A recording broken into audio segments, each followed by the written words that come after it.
निश्चित भावरे जड़े महिला भावरे जड़े महिला प्रार्थी होइथिबा को मु स्वागत करुछि आउ धन्यवाद देउछि बिजु जनता दल को से महिला को प्राधान्यता देइछंती उपनिर्वाचन रे।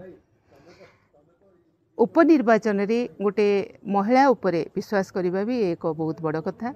आउ स्नेहांगिनी छुरिया को जेतेबेले नवीन पट्टनायक महोदय घोषणा कले प्रार्थी आपण माने अनुमान करिथिबे से कन्स्टांटली तांको पछरे रहिछंती पूरा हस हस मुद्रा रे आउ गोटे शब्द उपरे प्राधान्य देइछंती पश्चिम ओडिशार टाणुआ नेत्री। तेणु एई शब्दटी अनेक किछि को दर्शाउछि जेमिति राजनैतिक इतिहास रे आमे जदि देखिबा जे पश्चिम ओडिशारु ही विरोधी दल नेता रहिछंती। तेणु हुए तो विरोधी दल नेता भावरे जड़े महिला को मध्य नवीन पट्टनायक देखु थाई पारंती। तेणु से ए गोटे एक्सपेरिमेंट से करिछंती। अन्य जिल्लारू आसीबा कथा मध्य प्रसंग भी उठुची एठारे।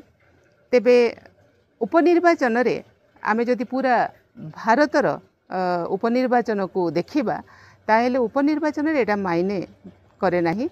यार गुरुत्व एते न थाए कारण किए केउठु मध्य लड़ी पारे। तांकर एठी मामुघर थिबा मध्य सुनिबा को मिलुछि। से एई अंचल रे राजनैतिक दायित्व नेकिरि मध्य दलर दायित्व नेकिरि मध्य काम करिसंती एवं से आगरु मंत्री थिले। से अनेक राजनैतिक दायित्व नेकिरि मध्य काम करिसंती ग्रास रूट को भी जाइछंती। तेबे जणे जेतेबेले एई अंचल रे काम करिसंती ताहेले से लोकंक सहित निश्चित भाव में जड़ित अच्छा एवं से राज्य सभानेत्री मध्य रहिछंती दलर। तेणु गोटे महिला भाव में जड़े महिला को मु स्वागत करी किंतु एठी अनेक विषय सामना को आसुछि। आउ ए सब क्षेत्र में आमे जदि आकलन करिबा जहाँकि शासक दल अच्छी निश्चित भाव में बाय इलेक्शन रे शासक दल ही जययुक्त होती अतीत रे आमे अनेक देखि आसीचु निर्वाचन को।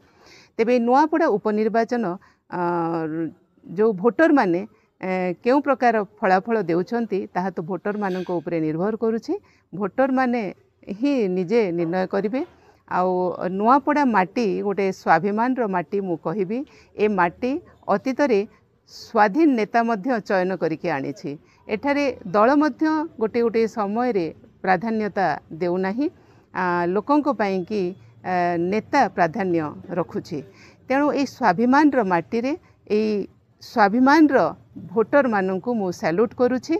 आउ से माने वर्तमान एही उपनिर्वाचन रे काहाको जययुक्त करूछंती आमे आगामी दिन रे देखिबा।